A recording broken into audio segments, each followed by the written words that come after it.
Assalamualaikum warahmatullahi wabarakatuh. Perkenalkan, saya Tiara Indriani.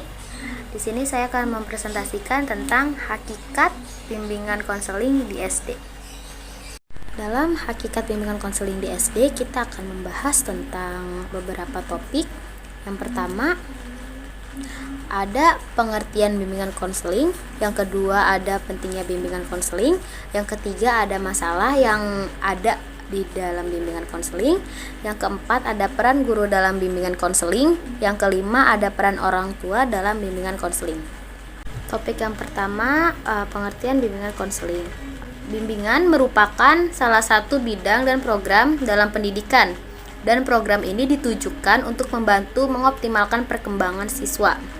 Menurut Frank Parson, bimbingan adalah bantuan yang diberikan kepada individu untuk memilih, mempersiapkan diri, dan memangku suatu jabatan, serta mendapat kemajuan dalam jabatan yang dipilihnya. Jadi bimbingan itu suatu program pendidikan yang dimana bimbingan bertujuan untuk membantu mengoptimalkan perkembangan siswa, terutama yang kita bahas ini di siswa SD. Jadi bimbingan itu membantu siswa SD untuk berkembang dan mengoptimalkan perkembangannya. Lalu ada konseling. Konseling sebenarnya merupakan salah satu teknik atau layanan di dalam bimbingan, tetapi teknik atau layanan ini sangat istimewa karena sifatnya yang lentur atau fleksibel dan komprehensif. Dimana jadi konseling ini suatu teknik atau layanan yang di dalam bimbingan. Jadi di mana layanan tersebut itu bersifatnya fleksibel. Dan di sini juga ada bimbingan konseling. Bimbingan konseling adalah pelayanan bantuan untuk peserta didik baik secara perorangan maupun per kelompok agar mampu mandiri dan berkembang secara optimal dalam bidang perkembangan kehidupan pribadi, kehidupan sosial, kemampuan belajar, dan perencana karir. Melalui berbagai jenis layanan dan kegiatan pendukung berdasarkan norma-norma yang berlaku. Jadi bimbingan konseling itu di mana pelayanan itu bersifat bantuan untuk mengoptimalkan perkembangan peserta didik dalam kehidupan pribadi maupun sosialnya dan kemampuan belajarnya. Jadi di sini bimbingan konseling itu membantu peserta didik dalam mengoptimalkan perkembangannya untuk ke depannya, terutama untuk siswa-siswa yang lambat dalam perkembangan belajarnya, dalam perkembangan sosialnya, dan lain-lain. Lalu ada pentingnya bimbingan konseling. Setiap sekolah membutuhkan pelayanan terhadap bimbingan dan konseling yang hanya bisa dilakukan oleh orang-orang atau pihak tertentu yang telah mendalami ilmu atau pengetahuan terkait dengan masalah pelayanan bimbingan dan konseling kepada orang lain. Karena ini berada di lingkungan sekolah, maka pelayanan bimbingan dan konseling bisa diberikan kepada peserta didik, namun tidak menutup kemungkinan kepada warga sekolah lainnya. Di sekolah, bimbingan dan konseling dilaksanakan oleh orang yang fungsional atau secara resmi dinamakan dengan guru pembimbing. Jadi pentingnya bimbingan konseling ini di sekolah dasar yaitu untuk meningkatkan perkembangan kepada siswa. Nah, terus juga kepada siswa-siswa yang bermasalah seperti masalah dalam pembelajarannya. Lalu pentingnya bimbingan konseling ini ada di dua aspek, yaitu psikologis dan aspek sosial budaya. Yang pertama itu ada pentingnya BK atau bimbingan konseling pada aspek biologis. Pentingnya BK pada aspek biologis sangatlah berpengaruh karena bisa menjelaskan bahwa pada dasarnya individu pribadi yang unik yang memiliki kecerdasan, emosi, sikap, sosiobilitas, kebiasaan, memiliki perbedaan, dan kemampuan menyesuaikan diri. Jadi pada bimbingan konseling ini pada aspek biologis itu tuh untuk membantu atau membimbing sikap, emosi, kecerdasan, kebiasaan siswa. Jadi kayak misalkan dia memiliki kecerdasan yang kurang, maka dari itu kan bisa dibimbing dengan adanya bimbingan konseling ini. Terus juga tentang emosinya, tentang sikapnya, terus juga tentang kebiasaan yang mungkin kebiasaan yang buruk itu bisa dibimbing atau dibantu untuk menjadi lebih baik lagi. Lalu yang kedua ada pentingnya BK pada aspek sosial budaya. Sosial budaya merupakan suatu faktor yang sangat mempengaruhi terbentuknya tingkah laku anak, di mana seorang individu adalah hasil dari perpaduan antara sosial dan budaya di tempat tinggalnya.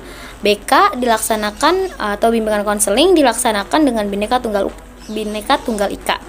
Bimbingan konseling hendaknya lebih berpangkal pada nilai budaya bangsa yang secara nyata mewujudkan kehidupan yang harmonis dalam kondisi pluralistik. Menurut Syamsu Yusuf dan A. Nurisan Juntika 2006. Jadi dimana bimbingan konseling pada aspek sosial budaya itu didasarkan oleh Bhinneka Tunggal Ika, dilaksanakan dengan Bhinneka Tunggal Ika. Kenapa dengan Bhinneka Tunggal Ika? Yaitu kan berbeda-beda tetapi tetap satu. Maka seperti budaya yang ada di Indonesia, khususnya kayak suku, contoh kayak suku, terus ada agama yang beda-beda. Kenapa di sini dilaksanakan dengan Bhinneka Tunggal Ika? Walaupun berbeda-beda tetapi kan tetap satu. Jadi di sini siswa itu kayak anak itu kayak lebih dibimbing dengan tingkah lakunya, yang dimana walaupun berbeda tapi saling menghargai, saling menghormati, yang dimana adanya toleransi di diri anak-anak tersebut. Lalu ada topik tentang masalah yang ada di bimbingan konseling. Masalah yang ada di dalam bimbingan konseling ini dikelompokkan menjadi 3 kelompok, 3 tingkatan. Yang pertama ada kenakalan biasa, yang kedua ada kenakalan yang menjurus pada pelanggaran dan kejahatan, yang ketiga kenakalan khusus. Nah, pada kenakalan biasa ini contohnya itu seperti suka berkelahi, terus juga membolos sekolah. Yang kedua itu kan tentang kenakalan yang menjurus pada pelanggaran serta kejahatan. Nah, contohnya itu seperti tidak memakai seragam sesuai dengan harinya, terus juga terlambat masuk sekolah. Nah, yang kejahatan itu mungkin kayak mencuri uang saku temennya yang di kelas gitu. Terus juga yang ketiga ada kenakalan khusus. Kenakalan khusus itu seperti siswanya merokok, terus juga mengunggah gambar yang tidak baik di sosial media. Jadi walaupun siswa tersebut melakukan itu di luar sekolah, tetapi kan siswa tersebut adalah siswa dari sekolah itu. Jadi guru bimbingan konseling atau guru kelasnya atau guru yang lain itu berhak nih memberikan peringatan atau menegur siswa yang mengunggah gambar-gambar tidak baik di sosial media. Terus juga merokok, siswa merokok kan juga tidak boleh. Jika ketemu di luar sekolah, walaupun ketemu di luar sekolah dan itu ngerokok, guru tuh harus menegur anak tersebut. Nah, lalu jika misalkan kenakalan ini atau masalah ini semakin membesar, dan itu harus adanya bimbingan konseling atau bimbingan khusus dari guru BK kepada anak tersebut agar bisa menjadi lebih baik dan lepas dari masalah atau kenakalan-kenakalan tersebut. Ada peran guru dalam bimbingan konseling. Guru sekolah dasar atau SD harus melaksanakan semua layanan bimbingan konseling agar setiap permasalahan yang dihadapi siswa dapat diantisipasi sedini mungkin, sehingga tidak mengganggu jalannya proses pembelajaran. Dengan demikian, siswa dapat mencapai prestasi belajar secara optimal tanpa mengalami hambatan dan masalah pembelajaran yang cukup berarti. Jadi, di sini guru bimbingan konseling atau guru BK itu tuh harus mengetahui masalah tersebut tuh dari awal. Jangan pas sudah besar baru ditangani gitu. Jadi sebisa mungkin guru kelas, guru BK atau guru-guru yang ada di sekolah tersebut tuh harus mengetahui permasalahan itu dari dini. Jadi kayak bisa diantisipasi atau bisa diselesaikan sebelum masalah tersebut menjadi besar. Dan jika sudah menjadi besar, maka kan akan mengganggu proses pembelajarannya, terus menghambat proses pembelajarannya, terus juga tidak mencapai tujuan dari pembelajaran tersebut, yang dimana akan merugikan siswa juga maupun gurunya juga. Lalu di samping membantu siswa dalam menyelesaikan masalah dan mengembangkan potensinya, guru bimbingan konseling juga akan membantu guru kelas dalam memberikan bimbingan dan pelayanan bagi siswa sekolah dasar agar layanan bimbingan dan konseling lebih maksimal lagi. Jadi, guru bimbingan konseling itu memberikan kayak langkah-langkah kepada guru kelas. Misalkan di kelas 4 atau kelas 3 ada yang mengalami masalah. Nah, sebelum masalah itu ditangani oleh guru bimbingan konseling, bisa ditangani dulu oleh guru kelasnya.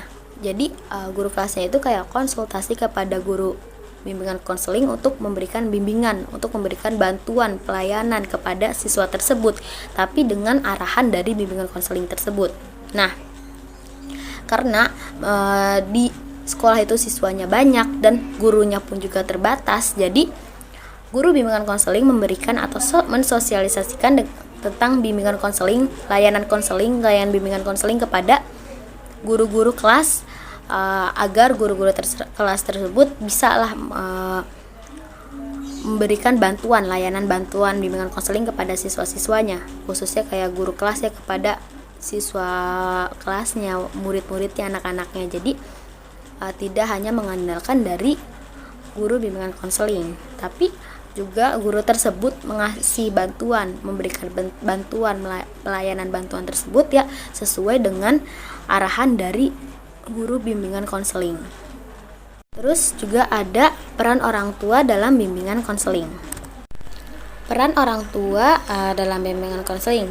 Orang tua memiliki tanggung jawab untuk mendidik, mengasuh, membimbing anak-anaknya untuk mencapai tahapan tertentu yang menghantarkan anak untuk siap dalam kehidupan bermasyarakat.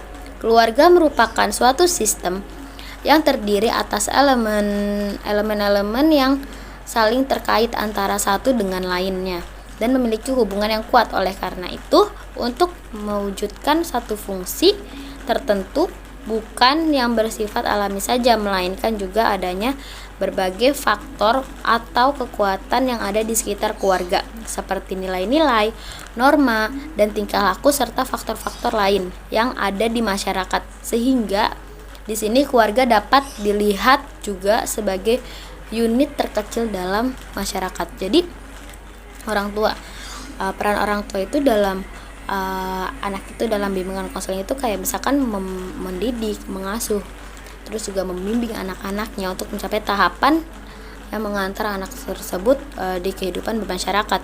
Jadi orang tua itu juga ada perannya dalam bimbingan konseling, bukan hanya guru-guru yang ada di sekolah. Karena kan anak di sekolah itu sekitar 5-6 jam. Itu juga kalau misalkan kondisi yang biasa. Sedangkan sekarang PTMT tidak mungkin anak itu 5-6 jam di sekolah atau sampai 24 jam di sekolah, guru yang mengawasi kan enggak. Jadi orang tua juga harus ikut dalam bimbingan konseling ini, memberikan bimbingan kepada anak-anaknya, memberikan bantuan jika anaknya ada masalah, terus juga jadi buku diary, buku cerita gitu. Jadi orang tua tuh harus mendengarkan jika anak punya masalah, yang dimana juga orang tua bisa membantu menyelesaikan masalah tersebut. Terus juga orang tua tidak ngasih sepenuhnya siswa anak itu ke sekolah, karena di sekolah itu siswa kan banyak, nggak mungkin guru itu memperhatikan setiap siswanya satu persatu, kan nggak mungkin. Jadi orang tua juga harus dalam membimbing anaknya, dalam membantu anaknya jika memiliki masalah. Terus juga ada peran-peran orang tua. Yang pertama itu ada peran ayah. Peran ayah itu sebagai pencari nafkah, sebagai suami yang penuh pengertian dan memberi saran rasa aman. Terus yang ketiga itu ada peran ayah berpartisipasi dalam pendidikan anaknya. Terus juga ayah sebagai pelindung atau tokoh yang tegas, bijaksana, mengasihi keluarga. Terus ada peran ibu. Peran ibu itu yang pertama ada memenuhi kebutuhan biologis dan fisik. Terus yang kedua merawat dan mengurus rumah, mengurus keluarga dengan sabar, mesra, dan konsisten. Yang ketiga mendidik, mengatur, dan mengendalikan anak-anaknya. Terus yang keempat menjadi contoh dan teladan bagi anaknya. Jadi kemungkinan kan siswa tersebut punya masalah bukan hanya tentang masalah pembelajarannya, masalah belajarnya, tapi juga ada masalah pribadi yang dimana biasanya berawal dari rumah, yang dimana dia tidak mendapatkan peran ayah serta peran ibu yang cukup untuk membimbing dia menjadi lebih baik. Sekian presentasi dari saya, kurang lebihnya mohon maaf. Wassalamualaikum warahmatullahi wabarakatuh.